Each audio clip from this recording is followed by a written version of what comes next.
भक्तों, ओम नमः शिवाय, श्री शिवाय नमस्तुभ्यम, जय श्री महाकाल। भक्तों, क्या आपके भी घर में कोई ऐसा बच्चा है जिसका पढ़ाई में मन नहीं लगता? क्या आपके भी घर में कोई ऐसा बच्चा है जो बहुत ज़्यादा पढ़ाई करता तो है लेकिन उसको याद ही नहीं होता, और एग्ज़ाम में देने जाता है, उसको उस एग्ज़ाम से पहले सब कुछ याद रहता है लेकिन एग्ज़ाम में भूल जाता है? और अगर आपका बच्चा कोई बहुत बड़े एग्ज़ाम की तैयारी कर रहा है, अगर आपके बच्चे को और आपको लगता है कि वो बच्चा अगर मेरा एग्ज़ाम निकाल ले तो हमारी ज़िंदगी संवर जाएगी, तो भक्तों, गुरुदेव जी ने इसी के ऊपर, मतलब बच्चे के पढ़ाई के ऊपर 2 से 3 उपाय बताए हैं, जिसको करने मात्र से आपका जो घर का बच्चा है, जो भी पढ़ाई में तैयारी कर रहा है, एग्जाम की तैयारी कर रहा है या नौकरी की तैयारी कर रहा है, अगर आपने इस उपाय को कर दिया तो आपके घर का वो बच्चा पढ़ाई में बहुत अव्वल हो जाएगा। जी हाँ भक्तों, गुरुदेव जी ने बताया है, जैसे कि उनकी जो पिछली कथा थी उसमें गुरुदेव जी को बहुत सारे लोगों ने पत्र लिखा था।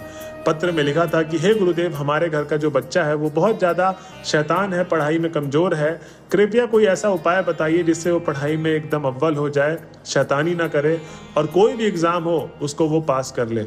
तो गुरुदेव जी ने तब उनको उपाय बताए थे 2 से 3, और जब उनकी अगली कथा हुई गुरुदेव जी की तो उन्होंने दोबारा से भक्तों ने धन्यवाद के रूप में उनको पत्र लिखा, और पत्र में था कि हे गुरुदेव, जो आपने हमें उपाय बताए थे, जब हमने उस उपाय को किया तो हमारे घर का वो बच्चा जो बहुत ज़्यादा शैतानी करता था, जिसका एग्ज़ाम नहीं निकल रहा था, वो पूरा का पूरा हमारा बच्चा पढ़ने में होशियार हो गया है, शैतानी नहीं करता है और अव्वल आता है पढ़ाई में।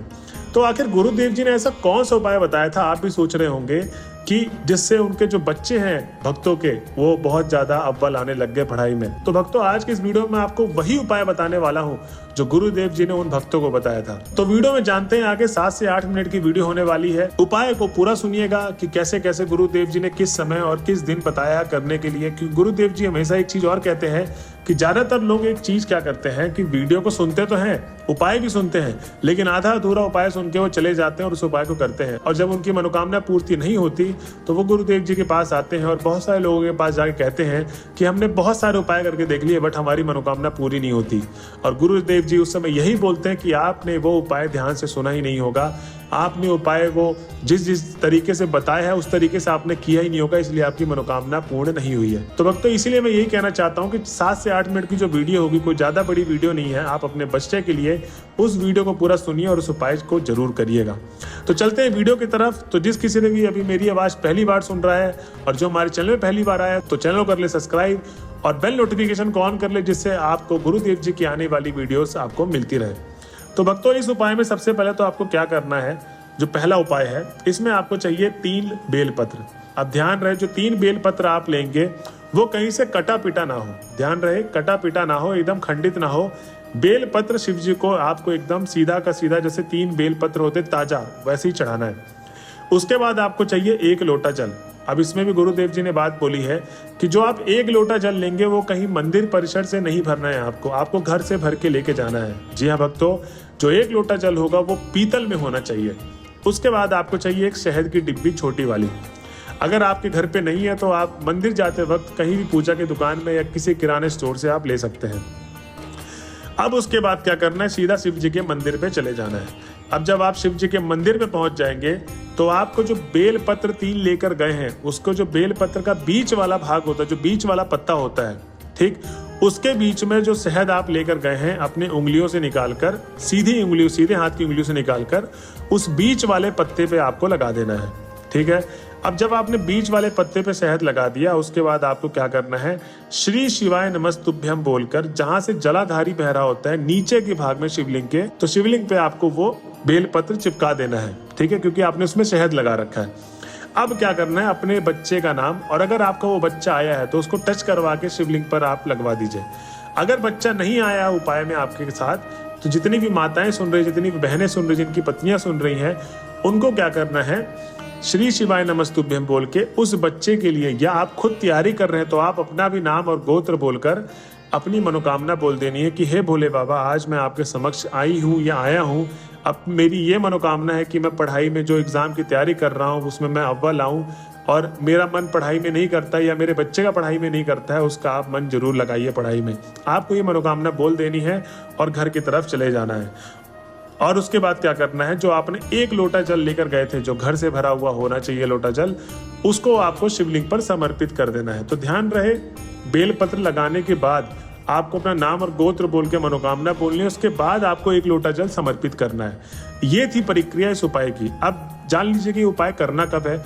तो इस उपाय को आपको प्रदोष काल के दिन या एकादशी के दिन कभी भी कर लेना है।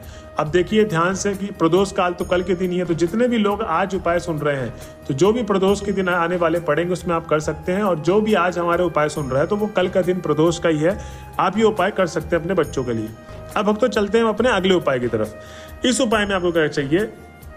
इस उपाय में आपको चाहिए 71 चावल के दाने। कितने? 71 चावल के दाने। इस उपाय को करना कब है? रविवार के दिन। कोई भी रविवार वाला दिन हो तो आपको इस उपाय को करना है। तो सबसे पहले तो उसमें आपको 71 चावल के दाने चाहिए। 71 चावल के दाने गुरुदेव जी ने बोला जब आप लेंगे तो कहीं से टूटे ना हो, क्योंकि चावल हमेशा टूटे होते हैं। ये महादेव को आप चढ़ाने जा रहे हैं, तो 71 चावल के दाने आपको बिन के अच्छे से कहीं से टूटे फूटे ना हो, ये आपको चाहिए। उसके बाद आपको चाहिए समीप पत्र। समीप पत्र 4 से 5 समीप पत्र ले लीजिए, और समीप पत्र भी कहीं से खंडित ना हो। अगर आपके पास समीप पत्र नहीं मिल रहा है आपको, तो कहीं मंदिर परिसर से ले सकते हैं। और अगर वहां भी नहीं मिला तो उसके अल्टरनेट में आप ये ले सकते हैं 2 लौंग। कितने? 2 लौंग ले लीजिए। अब लौंग जो आप लेंगे वो फूल वाला होना चाहिए, कहीं से खंडित ना हो लौंग, वो फूल वाला होना चाहिए। पूरा का पूरा सही लौंग जो होता है वो वाला लौंग ले लीजिए। उसके बाद आपको चले जाना है सीधा ही अपनी सामग्री लेके सीधा महादेव के मंदिर पे। अब जब आप महादेव के मंदिर पे जाएंगे तो जो अशोक सुंदरी वाला स्थान होता है, ठीक है, कहाँ पर होता है अशोक सुंदरी वाला? दाएं हाथ में जलाधारी के पास अशोक सुंदरी वाला स्थान होता है नीचे की तरफ।